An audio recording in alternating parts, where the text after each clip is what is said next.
wabarakatuh. Selamat pagi. Hari ini kita akan membicarakan tentang prosedur aplikasi daripada tub nasogastrik. Tub yang merupakan bagian daripada kuliah pengantar skill di blok gastrointestinal semester genap 2020-2021. Nama saya Veda Anissa Makia, saya dari program studi S1 Kedokteran FKUPN Veteran Jakarta.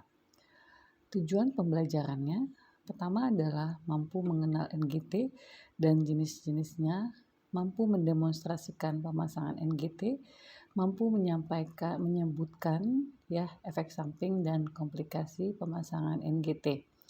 Yang nantinya mahasiswa akan memperdalam atau mempertajam dalam pembelajaran di praktikum skill di hari H-nya. Kita sekarang akan mengenal apa itu NGT ya. NGT kepanjangan daripada nasogastric tube ya, yang merupakan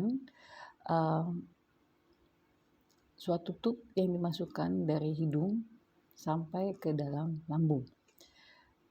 Dari referensi yang sudah ada 3 tube yang ada, yaitu ada namanya Levin catheter, kemudian ada yang bernama Salem-Sam catheter, dan ada yang bernama Dobhoff tube. Nah, mari kita mengenal satu persatu. Apa itu Levin catheter? Levin catheter itu adalah kateter dengan satu lumen dan lubang yang kecil. Biasanya ini untuk memasukkan daripada obat atau juga makanan ya. Yang kedua ada namanya Salem-Sam catheter. Nah, ini adalah jenis kateter yang besar dengan double lumen. Lumennya jadi ada 2. Ya, ini akan mencegah aspirasi ke satu lumen dan juga menurunkan daripada pressure negatif dan juga akan mencegah mukosa daripada lambung masuk ke dalam kateter. Kita akan mengenal kateternya di slide berikutnya. Kemudian ada yang ketiga adalah Dobhoff tube, yaitu NGT dengan tube yang kecil dan berat ya pada ujungnya ya, yang dimaksudkan untuk pada saat memasukkan nanti dia akan masuk sendiri ke lambung karena ada pemberat di ujung lambungnya. Jadi dia akan menuntun sendiri si ujung daripada kateter atau pada tube itu sampai ke tempatnya. Nah, sebelum kita memasang, kita harus tahu dulu apa itu kontraindikasi daripada pemasangan NGT. Satu, yaitu adanya trauma di bagian tengah wajah ya, skull base fracture, pasien cedera kepala, hidungnya rusak ya. Nah, itu membahayakan untuk pemasangan NGT. Kemudian adanya pembedahan di hidung yang baru-baru saja, atau ada perforasi daripada esofagus.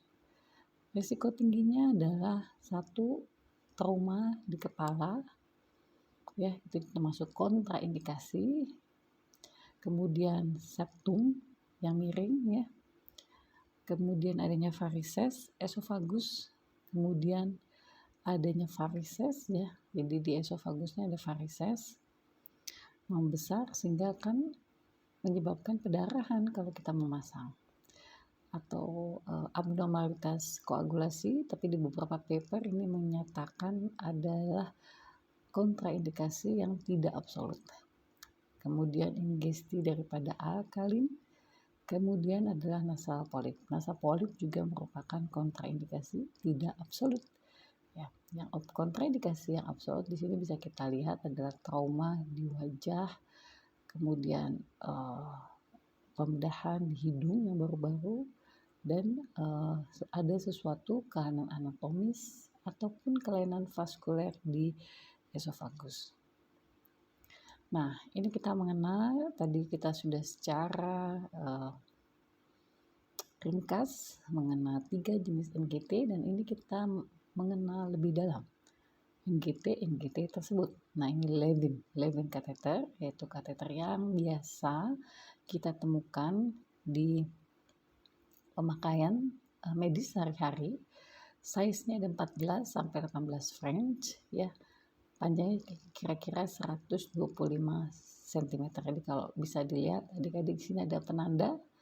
Penanda ini biasanya penanda ini ada meterannya, ada sentimeternya. Gunakan untuk dekompresi lambung ya, mengambil spesimen, membersihkan lambung daripada material-material yang toksik, dan mengirigasi lambung, dan juga untuk pengobatan daripada ulcer, stress ulcer, pendarahan di GI tract ya. Kemudian ini juga dengan Levin kateter ini kita juga dapat memasukkan obat-obatan atau makanan. Ini sudah biasa ya, kita masukkan, kita ukur, kemudian di ujungnya ini customize ke spet untuk bisa memasukkan obat-obatan ya, dilarutkan di dalam spetnya atau memasukkan makanan. Yang kedua ini adalah Salem-Sam tube. Ini harganya ada di internet $2,8, $3 itu sekitar mungkin bisa dibilang 100.000 lah ya. Nah, dia ini ada penanda ya, di sini dibilang ada penanda sentimeter yang memudahkan clinician atau dokter untuk memperkirakan berapa dalamnya pada saat dimasukkan. Ini ada dua belumen PVC ya. Satu untuk kita lihat di ujung ini di daerah distalnya. Satu untuk suction, satu untuk sump ventilator. Ada radiopak, jadi ini radiopak, jadi nanti kalau di X-ray akan terlihat. Kemudian sejenis dan steril. Kemudian di funnel end daripada ventilator lumen ini dapat untuk dimasukkan 5-in-1 adapter, jadi bisa untuk 5-1, jadi untuk sesuai dengan 5 jenis siring ataupun tube yang lain. Kemudian kita lanjutkan, nah ini tubnya itu ditandai di 45 cm, 55, 65, dan 75 cm daripada ujungnya. Ada radio opak ya, ada bagian proksimalnya yang tadi ya, ada funnel universal funnel shape yang dihubungkan dengan double taper connector for easy extension. Ada lumena sekunder juga dilengkapi dengan universal funnel shape untuk mengakomodir kateter untuk fasilitasi daripada irigasi tadi ya. Jadi ada universal funnel shape, jadi tadi ada double lumen, kemudian ada secondary untuk kita mengirigasi. Nah, sekarang kita masuk ke Dobhoff tube. Dobhoff tube dia itu fleksibel, kecil, diameternya 4 mili, biasanya untuk memasukkan obat-obatan pada pasien-pasien tidak bisa menelan lewat mulut ya. Diperkenalkan di tahun 1970 oleh dokter bedah nama Robert Doby and James Hofmeister ya. Jadi mereka mengkombinasikan namanya jadi Dobhoff. Dobhoff ini adalah merupakan feeding tube yang kecil yang sangat sukses digunakan di rumah sakit. Nah, ini contohnya ya. Kayak kita lihat ini ada kayak macam logam di ujungnya, ini proximal end, ini distal end-nya. Nah,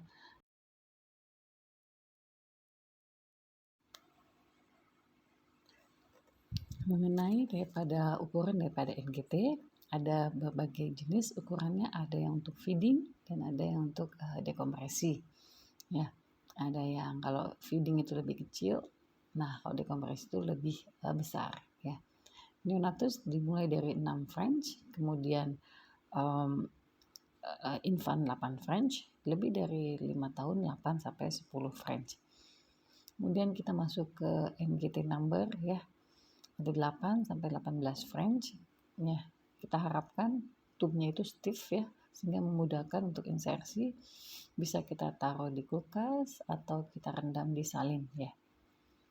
Kemudian kita bicarakan sekarang bagaimana prosedur pemasangan NGT. Yang pertama adalah kita mendapatkan konsen dari pasien. Kita cek dulu materi-materi yang akan dipakai. Kita cek daripada tubnya. Kita cuci tangan. Pakai gloves, apron. Kemudian diukur panjangnya di pasien, yaitu dari hidung ke earlobe, dari earlobe ke sivis sternum. Kemudian kita tandai panjangnya, kita cek nostril daripada pasien.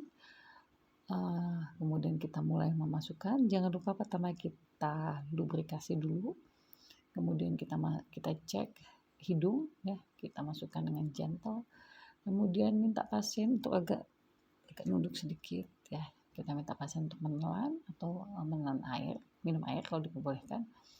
Setelah masuk di tempatnya, jangan lupa kita fiksasi dengan plester.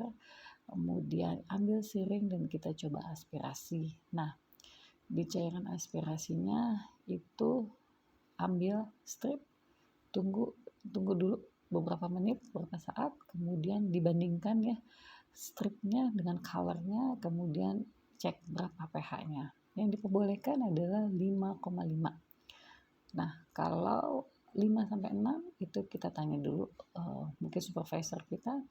Kalau lebih dari 6 kita sudah harus melakukan X-ray ya. Kalau kurang daripada 5,5 kita sudah bisa melakukan yang namanya pemberian makanan atau dekompresi. Ya, setelah selesai prosedurnya jangan lupa kita buang apron, gloves, pH strip ke tempatnya dan cuci tangan. 6 langkah WHO. Pitfall ya, di 2005 dikatakan adalah 11 pasien meninggal karena salah pemasangan NGT. Nah, kita belajar kenapa bisa salah. Jadi kalau gambaran X-ray kita bisa lihat tubnya itu ada radio opak dan di ujungnya kita bisa lihat itu ada di lambung, itu masuk ke lambung. Nah, rekomendasi itu adalah kita mengecek pH ya.